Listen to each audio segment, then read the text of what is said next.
I'm Matt McClure. And I'm Francesca Maxime, and this is Currents. It's not the 4th of July, but Haitians start off the year with a celebration of their independence. And I wanted the Haitians to come all over from the diocese of Brooklyn and Queens to gather here to celebrate our independence. At the beginning of the new year, take a walk with God in some remarkable photographs. Probably 3 years ago was when I got this idea, take the messages of Jesus Christ 2,000 years ago and make them relevant today. And from small town to big city, we'll meet a saint who walked the streets of New York.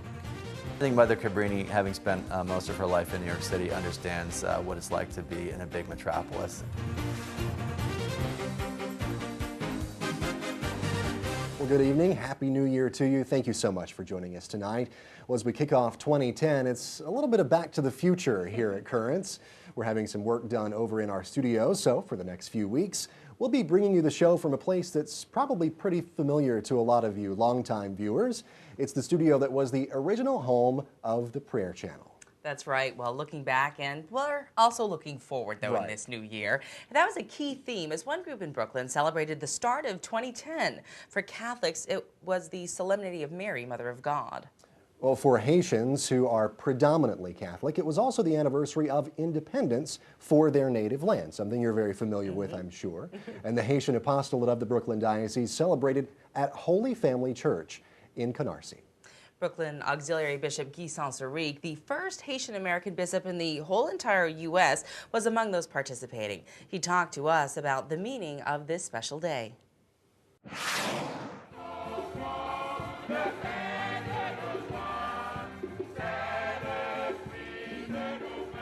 There are many dimensions to January 1st. Number one, it's the first day of the year. We always celebrate the beginning of the new year. And second, it's the anniversary, actually the 206th anniversary of the independence of Haiti. Therefore, this is a date which Haitians hold dear in their hearts. That's when the Declaration of Independence was made in Port-au-Prince in the year 1804. And every year we celebrate that great event. In the Diocese of Brooklyn, we have 22 parishes that housed Haitians. Among these 22 parishes, we have 18 parishes that have Mass in Creole or French. These 22 parishes represent a major force for the diocese. I selected this parish because of the fact that there is a Haitian presence here, and I wanted the Haitians to come all over from the diocese of Brooklyn and Queens to gather here to celebrate our independence, to thank God for what God has done for us. It's a big event because it's the first time in human history that the slave revolution was successful. You know, we are not made to be slaves. We are made to be free men. And therefore it was a tremendous achievement for a band of unarmed slaves to defeat the occupying army of Napoleon. And Napoleon, as you know, was kind of an emperor, not simply of France, but he had successful battles throughout Europe. Today marked the 206th anniversary of Haiti's independence, and also every January 1st, as Christians, as Catholic, we celebrate Mary, Mother of God. Mary, at the beginning of the year, we recognize in Mary, she has an influence on her son, Jesus Christ, and because of her, Jesus saw the need of the people and intervened. And Haitians, we always cry out to Mary to recognize in her the mother of our Savior and the mother of all the Haitians, of all the believers. And because of this, we entrust our care to her. Even though, politically speaking, we are still muddling, we have tremendous problems economically, but at the same time, Haitians are gaining prizes, let's say, in the area of art, of music, of painting, of sculpture, in the area of literature. As Haitians, as individuals, we can accomplish everything. We can accomplish anything we want in life.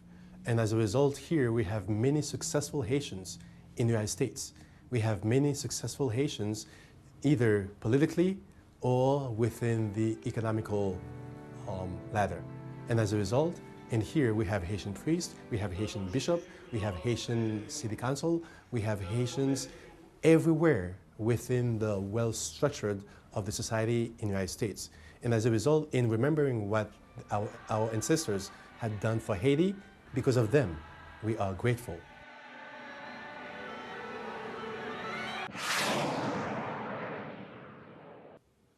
Well, a number of occasions to celebrate on this January 1st and one of special significance for Haitians. Well, stay tuned. There's much more currents coming up straight ahead. When we return, we'll have the day's headlines, including a future saint who will be immortalized in a much different way. We'll tell you how. But first, as we head into 2010, we visited some churches in Queens and we asked people what their prayers are for the new year. Well, my sister has all of a sudden she has an infection in her eye. She's going blind. I pray for her to get her eyesight back. There will be no war and all the troops could come home. That's what I really wish.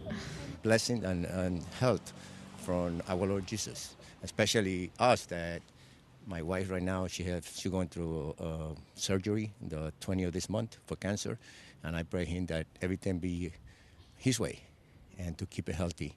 If you have a peace in your heart, you could conquer everything. But without peace, there's no hope.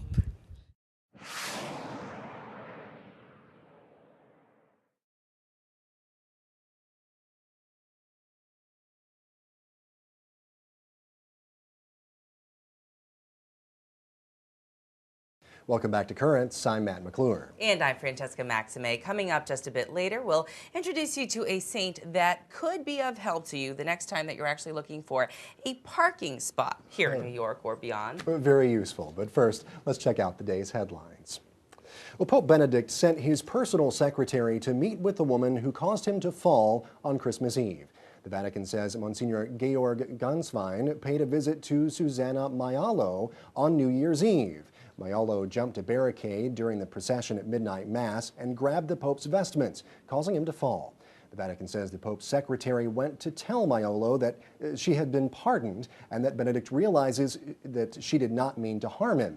The woman has been confined to a mental hospital since the incident. Well, meantime, Pope Benedict rang in the new year by celebrating the feast of Mary, Mother of God, and marking World Peace Day at the Vatican. After celebrating the Mass, the Pope appeared at the window of the Apostolic Palace to pray the Angelus with the pilgrims from around the world who had gathered there in St. Peter's Square, reminding them of the theme of this message for the 43rd World Day of Peace. The Pontiff expressed hope that the new year will be a time when, with the help of God, we can make the world a better place. The Pope called on those assembled to stop, reflect, and abandon the path of violence. A state court ruling in Montana means that that state is the third in the nation to legalize euthanasia. On New Year's Eve, Montana's highest court found that state law protects doctors from prosecution for helping people die. Supporters of the decision say the court has expanded the choices available to the dying in Montana and extended protection to their doctors. But opponents say they are confident that the state legislature will vote to outlaw the practice during its next session. Well, ask and ye shall receive. Those words came to life big time for megachurch pastor Rick Warren this holiday season. Warren's Saddleback Church in Lake Forest, California was in debt by $900,000. So Warren made an appeal for money to help pay the bills on the church's website just last Wednesday. 3 days later, donations had come in totaling $2.4 million. That is more than 2.5 times the money that was needed. Warren says the money came from small donations made by church members, and more money just keeps on coming in. Warren is also the author of the best-selling book, The Purpose-Driven Life. And finally, the U.S. Postal Service has released the design for the 2010 stamp program, among them a stamp featuring Mother Teresa. In its announcement of the Mother Teresa stamp, the Postal Service said her humility and compassion, as well as her respect for the innate worth and dignity of humankind, inspired people of all ages and backgrounds to work on behalf of the world's poorest populations. Mother Teresa received the Nobel Peace Prize in 1979 and was beatified in 2003. And now she's got her own stamp. Yes. How cool. Well, coming up, we'll have a look at some very powerful images. Jesus, as you may never have seen him before. But first, more thoughts on the new year from parishioners in Queens. I hope this war ends. And every time I hear about the soldiers dying, it upsets me so much. Because what that family is going through. A lot of us are struggling because of the way the economy is. So, hoping for a better day, better day for them tomorrow and for the New Year's. Most of all, unities within our family, because so many families are separated, like the children with the parents with the children. I'd like to see us move a little more toward a Christian nation again.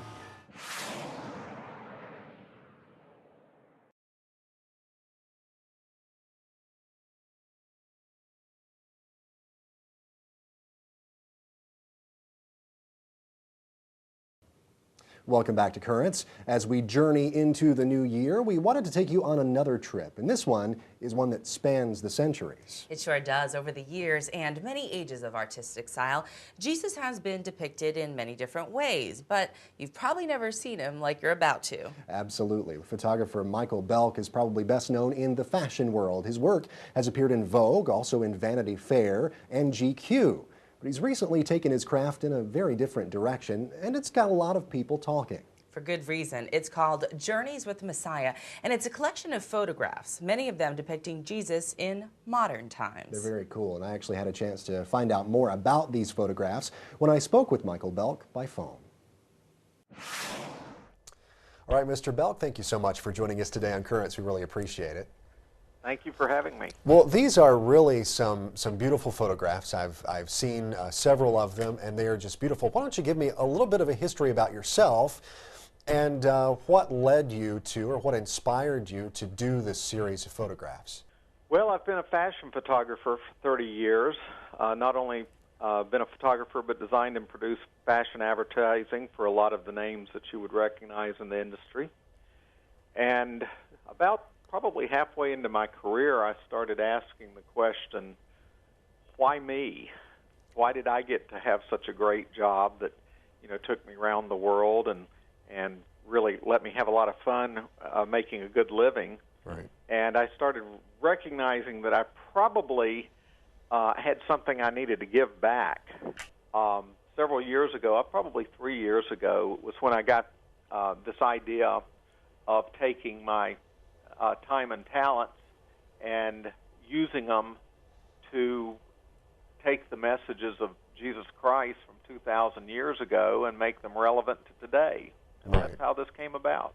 Have you gotten any feedback of saying, well, maybe I don't like this so much, seeing Jesus standing beside a sports car or something like that? Anytime you do something like this, any type of art collection like this, but especially one that has to deal with the subject of Jesus Christ, you're going to get some blowback.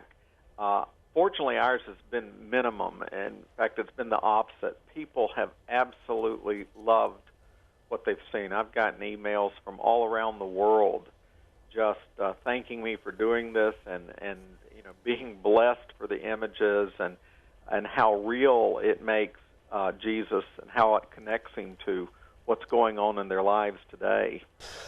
First of all, there's one of Jesus actually walking down a road with a Nazi. Describe that, kind of explain that to us and the meaning behind that. Well, let me preempt that by saying that all of the images began with messages.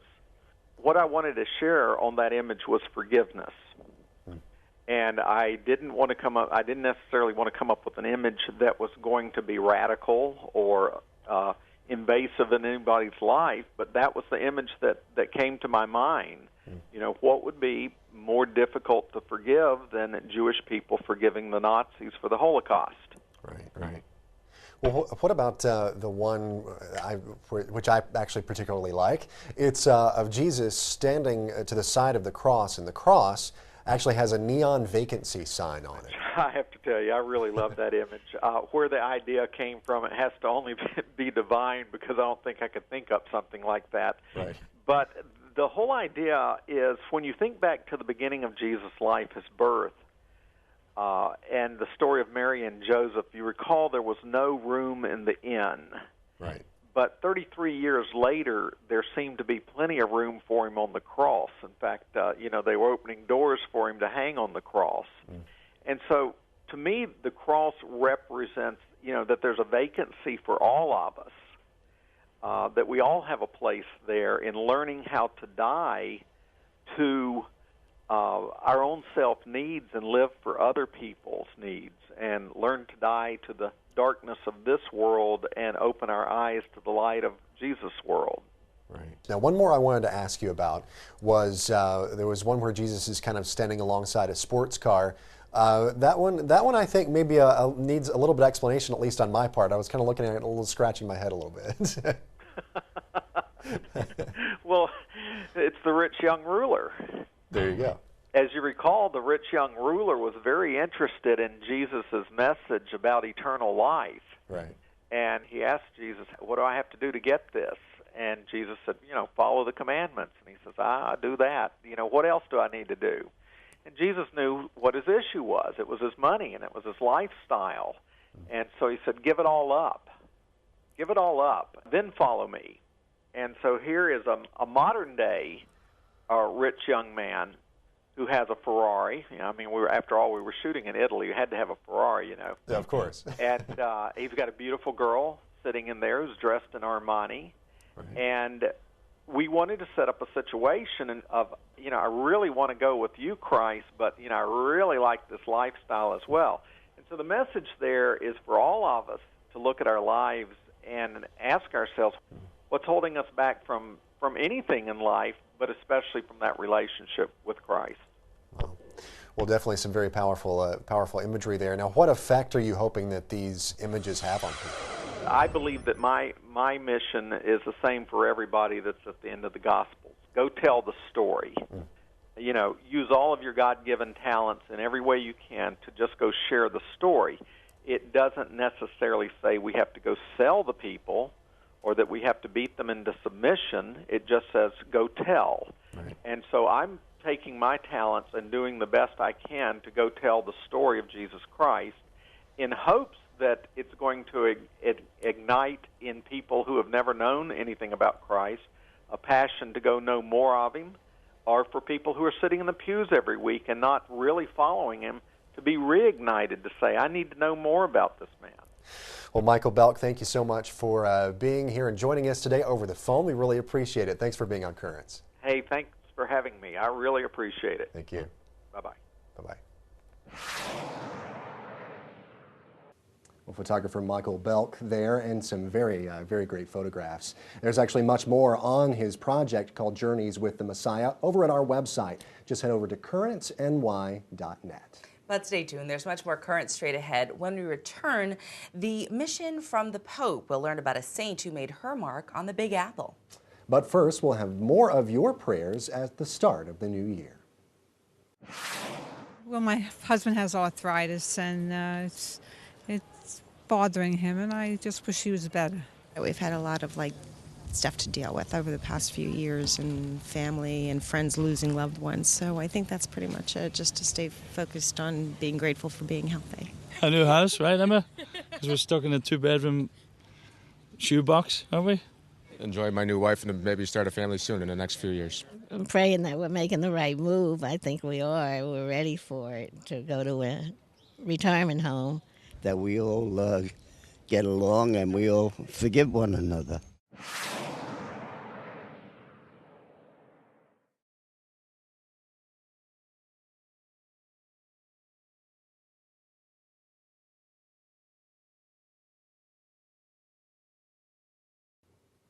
Many people look at the start of the new year as a time of opportunity. They might want to go on a diet or change their habits or something. That's right. You hear that all the time around the new year, and many people make a lot of promises and look to it as a season of opportunity. Well, opportunity is really the main reason why people come to the United States, and the bishops here in the U.S. have declared this first full week of 2010 National Migration Week. And we wanted to show you one woman who was herself an immigrant. She came from Italy to New York under orders from the Pope, actually. She helped many from her home country adjust to life in America. Mother Cabrini became the first American citizen to be declared a saint. We recently had a chance to visit her final resting spot at Mother Cabrini High School in Manhattan's Washington Heights neighborhood. And we also got some insight on this saint in the city from the man who's written the book on the saints, Father James Martin of America Magazine. Frances Xavier Cabrini is the first American saint. There are other people who are the first American born. There's a lot of different sort of distinctions, but really, she's the first American saint. She's most known for her work with Italian immigrants in New York City, and also for her work in founding orphanages. She was born in Italy in 1850, and like many of the saints, she had a reputation for piety and holiness when she was young. She wanted to join a religious congregation, a congregation of sisters, but she was refused because of poor health. What she does instead is she starts to work at an orphanage. And the local bishop was so impressed by her work with the orphanage that he asks her to start a religious congregation, which she does, the Missionaries of the Sacred Heart. They're very successful, and they're asked by Archbishop Corrigan in New York City to come over to New York City and to found some orphanages in New York. She goes to Pope Leo XIII to ask him permission. Pope Leo says to her, not to the east, but to the west you will go. So Mother Cabrini and her Missionary Sisters of the Sacred Heart land in New York in 1889. However, Archbishop Corrigan tells her, well, the scheme for the orphanage has fallen through. So guess what? You have to go back to Italy. And Mother Cabrini, being a pretty strong woman, says, I'm not going back to Italy because the Pope sent me here. Her Missionary Sisters of the Sacred Heart open up orphanages all over the place, and she's very successful. She's caring mainly for Italian immigrants at the time who really were at a loss for people to care for them. She dies in 1917, worn out really after many years of labor at the age of 61, and she's canonized. Most people still call her Mother Cabrini in New York City. I met so many sisters, they knew her. And they say she was like a mother. She loved the sisters, and she did anything for the sisters. And she was she wanted to do everything first for God. She is, as one biographer said, as strict as she is just. She was a very sort of steely, strong-willed woman. She wanted the things how she wanted. If they did something wrong, she corrected them. But at the same time, she was very sweet with the sisters. She is my go-to person when it comes to finding a parking space. A little jokey prayer that I heard is, Mother Cabrini, please find a spot for my little machine-y. I think Mother Cabrini, having spent most of her life in New York City, understands what it's like to be in a big metropolis and maybe need a little help from time to time in your parking needs. When I came in this country, I could speak English, and I didn't think I'm going to be able to be a sister. But thank God I found a priest who spoke Italian. And he said to me, no, you go to Cabrini, you'll be happy there. And it's truth. When we honor Mother Cabrini, the saint, we're honoring someone who really cared for the poor, cared for children, and who cared for people in another culture. I think Mother Cabrini is a really important model to show that the church is universal, and that the church makes no distinctions between someone from one country or another. They are just as Catholic as a person who's been here their whole lives. The story of St. Frances Cabrini, and as we mentioned, the man who told her story in that piece, Father James Martin, well, he's written the book on the saints. It is called My Life with the Saints, and it's pretty good reading. He knows his stuff.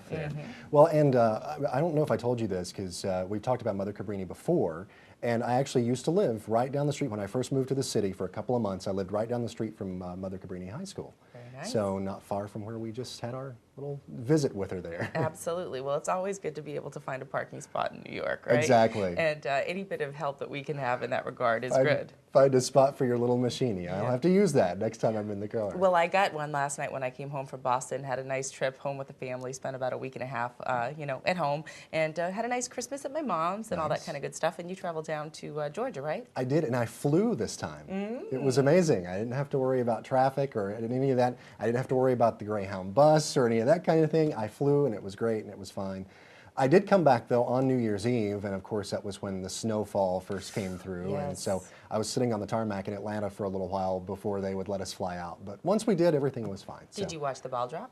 Watch the ball drop? Not actually there in Times Square, but I was from the comfort of a friend's apartment. I watched the ball Nice. drop. Yeah, no, a lot of people do that. We did it. I was emceeing a charity event in Boston on New Year's Eve this year, and so we had that as part of our countdown. You know, we did the ball drop from remotely, of course, from Boston. So I guess everybody watches it, no matter where you are. Right, exactly. It's the place to be, no matter if you're there in person or not.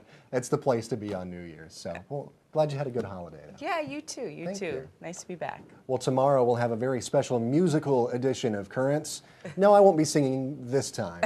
We'll hear from some other powerful voices.